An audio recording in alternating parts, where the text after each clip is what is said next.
యెషయా గ్రంథం 40 అధ్యాయం యెషయా గ్రంథం 40 అధ్యాయం 12 వచనంలో తన పురిసిటిలో జలములు కొలిచిన వాడెవడు? అవును నా ప్రియమైనటువంటి వాడారా, తన పురిసిటిలో అంటే తన యొక్క చేతిలో జలాల్ని తన చేతితో కొలిచినటువంటి వాడెవడు? మనం శ్రమల మార్గం గుండా మనం ఎవరైతే వెళ్తున్నామో, మరి జలంలో పడి దాటినప్పుడు నేను నీకు తోడై ఉంటాను, నదుల్లో వెళ్ళినప్పుడు అవి నీ మీద పొర్లి పారవు అని ఈ వాక్యం సెలవిస్తుంది. అది యెషయా గ్రంథం 43 అధ్యాయం 2వ వచనంలో చెప్పబడినట్లుగా ఈ వాక్యం మనకు ధైర్యాన్ని ఇస్తుంది. శ్రమల మార్గం గుండా మనం ఎవరైతే వెళ్తున్నామో అటు మనకు జలముల్లో పడి దాటేటప్పుడు ఆయన మనకు తోడై ఉంటాడు. నదుల్లో పడి వెళ్ళేటప్పుడు ఆ నీరు మన మీద పొంగి పారవు అంటున్నాడు. పరిశోధనలు, జలములు, ఈ తుఫానులు, ఈ వరదలు మొదలు వాటికి పోల్చబడి ఉన్నవి.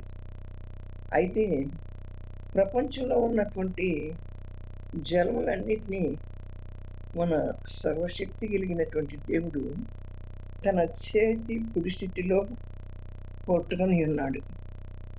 ఆయన పట్టుకోగలిగినప్పుడు సముద్రంలో ఉన్నటువంటి నీళ్ళలో ఒక బొట్టు నీటి బిందు అనే ఉన్నటువంటి మన యొక్క శ్రమలు ఏ విధము చేతులైనా మన యొక్క ఆత్మీయ జీవితానికి భంగం కలిగించలేవు, దానిని నశింప చేయలేవు.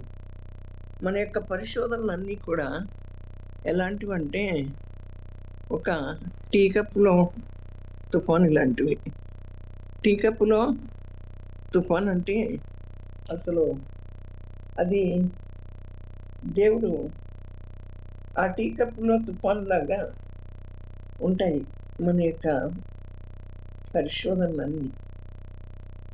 అందుకనే మనం పరిశోధించబడుతున్నాము అంటే ఈ జలాలు, ఈ తుఫానులు, ఈ పరిశోధనలన్నీ కూడా ఈ జలాలు, తుఫానులు, వరదలు వాటికి పోల్చబడి ఉన్నవని మాట్లాడుతున్నారు.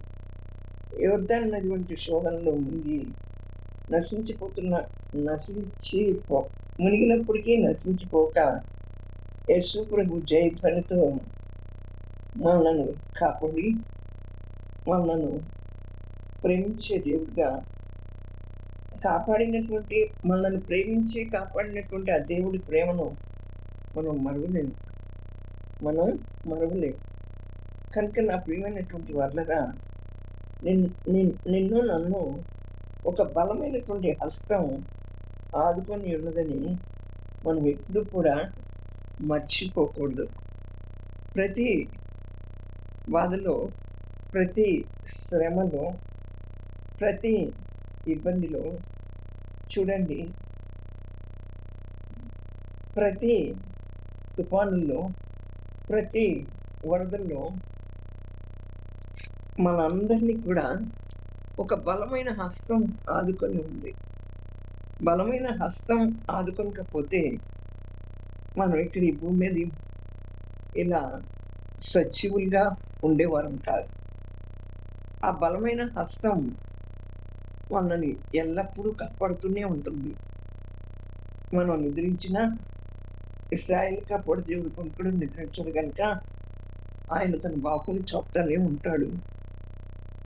ఆయన మనతోనే వస్తాడు, మనతోనే ఉంటాడు. ఆయన యొక్క హస్తం మనల్ని పట్టుకుని నడిపిస్తుంది. మనల్ని ఆయన చెయ్యి పట్టుకుని నడిపించకపోతే మనం ఎక్కడ ఉండేవాళ్ళం? ఈ పాటికి ఎక్కడ ఉండేవాళ్ళం. కనుక ఆయన హస్తం ఎక్కడున్నా, ఇప్పుడు చూడండి, యోర్దానుని దాటేటప్పుడు దేవుడు వారిని ప్రేమించి ఆ ప్రేమతో తన హస్తాన్ని చాపి ఆ యోర్దాన్ని మరి ఆ యొక్క సేవకులు ఆ యొర్దాను నదిలో అడుగు పెట్టగానే అవి పాయలుగా చీలిపోయినాయి. వారు దాహనిచ్చాయి. అలాగే ఆ హస్తం మనలను కూడా నడిపిస్తది. మన ముందున్నటువంటి వాటినన్నిటిని కూడా అంటే పాయలుగా చీల్చి, అది కష్టమైనా, ఇంకొకటి శ్రమైనా, లేకపోతే నా ప్రియమైనటువంటి వాళ్ళ తుఫానైనా, జలము అయినా, మరి నదులైనా, పొంగి పొర్లుతున్న నదులు, ఆ వరదలొచ్చినా ఆయన హస్తం మనకు తోడుగా ఉన్నప్పుడు అవి పాయలుగా, మనల్ని ప్రేమించినటువంటి దేవుడు వాటిని పాయలుగా చీల్చేస్తాడు. మనల్ని నడిపిస్తాడు. ఇశ్రాయేలుని ఆరణ్యంలో నడిపించినట్లుగా నీళ్లను గోడగా పెట్టి ఆ రీతిగా మనల్ని కూడా నడిపించడానికి సిద్ధంగా ఉన్నాడు. నడిపించేటువంటి దేవుడుగా ఉన్నాడు. ఆయన హస్తం మనతో ఉన్నదని మనం మర్చిపోకూడదు. మనల్ని నడిపించి విడిపించే దేవుడు తన కృపను చూపించి మనల్ని ప్రేమిస్తున్నాడు అని మనం మర్చిపోకూడదు నా ప్రియమైనటువంటి వాళ్ళరా. అందుకని నీతే అనే నా దక్షిణ హస్తం నిన్ను నీతే అనే నా దక్షిణ హస్తం చేత నిన్ను ఆదుకొనును. యెషయా గ్రంథం 41వ అధ్యాయం 10వ వచనంలో ఆయన అంటాడు, నీతే అనే దక్షిణ హస్తము చేత నిన్ను ఆదుకొందును. చూడండి, మన ప్రేమ కలిగినటువంటి దేవుని యొక్క హస్తాలు ఎంతో విశాలమైనవి, ఎంతో శక్తివంతమైనవి. అవి విశాలమైనవి, శక్తివంతమైనవి కనుక మనను ఏది కూడా జయించలేదు. ఏ అపవాది కూడా ఆయన హస్తంలో నుండి మనలను అపహరించలేదు. కనుక నా ప్రియమైన వాళ్ళరా, ఆయన నీతి అనే దక్షిణ హస్తాన్ని చాపి మనల్ని ఆదుకుంటానని చెప్తున్నాడు. ఆయన ఎంతగా మనల్ని ప్రేమిస్తున్నాడు. చూడండి, మనం అనుకుంటాం, నేను అడిగి విసుగు వేసాకపోతున్నాను, నాకు ఒక ఉద్యోగం రావట్లేదే. అడుగు, మండి అడుగు, ఆయన ఇచ్చేదాకా అడుగు, గోజాడు, ఆయన సన్నిధిలో గోజాడి ప్రార్థించు.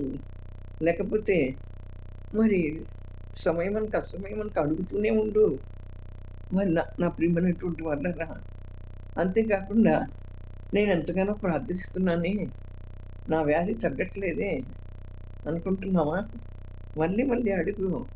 నీవు నన్ను స్వస్థపరిచిన దేవుడవు కదా, నేనే స్వస్థపరచు యెహోవా అని అన్నావు కదా, నన్ను ఎందుకు స్వస్థపరచండి ప్రభువా అని మరలా దేవుణ్ణి అడుగు.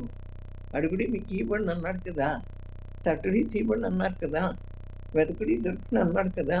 కనుక మనం మరలా అడగవలసిన వరమై ఉన్నాము. ఎందుకంటే ఆయన అడగమన్నాడు కనుక నా ప్రియమైన వాళ్ళరా, ఆయన యొక్క బలమైనటువంటి హస్తం చాపి, అదే నీతి అనే దక్షిణ హస్తంతో మన ఆదుకుంటున్నాడు కదా, మనల్ని ప్రేమిస్తున్నాడు కదా. ఒక తండ్రి తన బిడ్డలు ఈ లోకంలో తండ్రిని అడిగినప్పుడు మరి మళ్ళీ అడుగుతారు కదా, వాళ్ళకి కావలసినటువంటి అవసరానికి. మన పరలోకపు తండ్రిని ఆయన బిడ్డలమైన మనం మన యొక్క అవసరతలలో, మన యొక్క ఇబ్బందుల్లో, ఇరుకుల్లో మరలా అడగటం మనం నేర్చుకోవాలి. ఒకసారి అడిగాను, పని కానీ చేయలేదా అని వదిలిపెట్టే మాక గుర్తు చేస్తూ ఉండు, దేవునికి గుర్తు చేస్తూ ఉండు, ప్రభువా నేను అడుగుతున్నాను, నాకు సహాయం చేయి. అడిగిన వాటికంటే, ఊహించిన వాటికంటే నువ్వు అత్యధికంగా ఇచ్చే దేవుడు అయినావు. నాకు జీవనోపాధికి ఒక ఉద్యోగం కావాలి, నాకు ఈ వ్యాధి తగ్గించబడాలి, నా పరిస్థితులు చేయబడాలి, నా బిడ్డలు సరైన మార్గంలో, భక్తి మార్గంలో, నీతి మార్గంలో నా బిడ్డలు నడవాలి ప్రభువా. కనుక నేను ఇవన్నీ మరి అడుగుతున్నాను. నువ్వు జీవనోపాధి కొరకు ఒక ఉద్యోగం ఇవ్వకపోతే మేము ఎట్లా బ్రతుకుతాం? మేము నివసించడానికి ఒక ఇల్లు ఇవ్వకపోతే ఈ లోకంలో మాకు కూడా ఒక ఇల్లు కావాలి కదా ప్రభా అని అడుగు. ఉద్యోగం చేయడానికి ఒక వాహనం లేదేమో, వాహనం కావాలి ప్రభా వెళ్ళటానికి రావటానికి అని అడుగు. ఎందుకని ఆయన ఎప్పుడు కూడా నీదే నీ దక్షిణ హస్తంతో నిన్ను ఆదుకుంటానంటున్నాడు కదా. ఆయన మరి నీ పనుల భారం ఎక్కువ మీద ఉంచును, ఆయనే నిన్ను ఆదుకొనును అంటుంది కదా దేవుని యొక్క వాక్యం. కనుక మన ప్రతి భారాన్ని కూడా ఆయన మీద మోపినప్పుడు ఆయన ఆ భారాన్ని అంతటినీ కూడా మోసి ఆయన మీదే మోపాలి. మన భారాన్ని మనం మోసుకోకూడదు. కనుక నా ప్రియమైనటువంటి వాళ్ళరా, ఆయన యొక్క దక్షిణ హస్తం మనను ఆదుకుంటుంది. ఆయన హస్తం శక్తివంతమైన హస్తం. ఆయన హస్తం ఎంతో విశాలమైనటువంటి హస్తం. ఆయన హస్తం కురుచైనటువంటి హస్తం కాదు, అది విశాలమైనటువంటి హస్తం. కనుక మనం ప్రేమకల్ల దేవుని యొక్క హస్తాలు ఎంతో విశాలమైన కనుక శక్తివంతమైన ఉన్నందున మనం ఏ శత్రువు జయించలేడు, ఏ వ్యాధి జయించలేడు, ఏ బలహీనత జయించలేదు. మన అక్కర్లన్నీ కూడా ఆయన హస్తంలో ఉంటే మరి మనకు తీర్చబడతాయి. అపవాది కూడా ఆయన హస్తంలో నుండి మనను అపహరింపలేడు. మనం మరి ఆయన వైపు చూడటానికి బదులు అంటే మనం దేవుని యొక్క గొప్పతనం వైపు చూడాలి. మన దేవుని యొక్క గొప్పతనం వైపు చూడాలి. మన చిన్నతనము అంటే మనకున్నటువంటి బలహీనత వైపు చూడక, మనకున్నటువంటి ఈ లేమి వైపు చూడక, మనకున్నటువంటి కొదువు వైపు చూడక, మనకున్నటువంటి కొరత వైపు చూడక ఎవరి వైపు చూడాలి? ఆయన గొప్పతనం వైపు. ఎందుకు? ఆయన హస్తం చాలా విశాలమైంది, శక్తివంతమైంది. కనుక ఆనాడు ఆయన తుఫాను వచ్చినప్పుడు ఆ నావలో ఉన్నటువంటి శిష్యులందరూ కూడా భయపడిపోతే తన చెయ్యి చాపాడు. అదే తన చేతితో అది తన చెయ్యి అలా ఎత్తగానే సముద్రం వైపు అది ఆగిపోయింది. ఆ తుఫాను ఆగిపోయింది, ఆ గాలి అణిగిపోయింది. కనుక నా ప్రియమైన వాళ్ళరా, ఆయన హస్తం మహత్కార్యాలు చేస్తుంది, గొప్ప కార్యాలు చేస్తుంది. కనుక మనం మన సమస్యల వైపు చూడక ఆయన గొప్పతనం వైపు చూడాలి. మన బలహీనతలను చూడటానికి బదులు మన దేవుని యొక్క బలం వైపు చూడాలి. మన స్వల్ప పరిమితుల వైపు చూడటం బదులు, అంటే మన లోపముల వైపు చూడటం కంటే మన కొరకు ప్రభు ఉంచినటువంటి అంతులేని అపరిమితమైన కృప వైపు చూడాలి. నీ కృప నాకు కావాలి ప్రభువా. నా బలహీనతలోనే నన్ను సరిచేసే దేవుడు, నా బలహీనతలోనే నాకు బలమును ప్రసాదించే దేవుడు, నీ కృప నాకు కావాలి ప్రభువా. కనుక నీ కృప వైపు చూస్తున్నాను. నీ అపరిమితమైన కృప నాకు కావాలి. నీ కృప లేనిదే నీ బ్రతకలేని ప్రభువా. నీ కృప నాకు కావాలి ప్రభువా.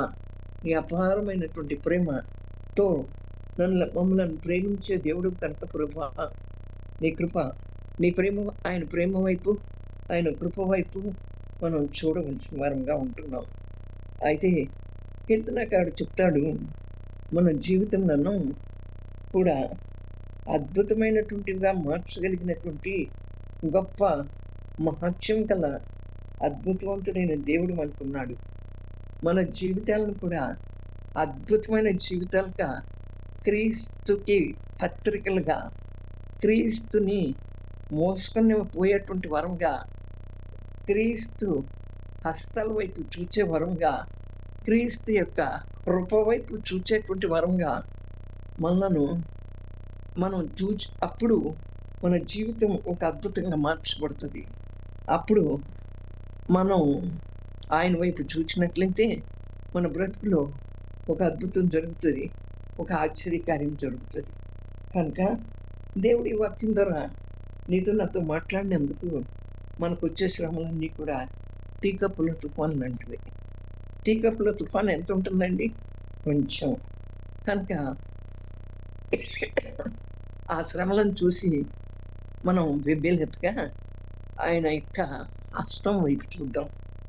ఆయన బలమైన హస్తం వైపు, ఆయన శక్తివంతమైన హస్తం వైపు చూద్దాం. నీదే నీ దక్షిణ హస్తంతో ఆదుకుంటానన్నాడు కనుక ఆయన ప్రేమ వైపు, ఆయన కృప వైపు మనం చూచి మనం ముందుకు కొనసాగుదాం. దేవుడి వాక్యాన్ని మనందరి వెనుకడిలో దీవించి ఆశీర్వదించి బలవంతం చేయండి. ఆమేన్.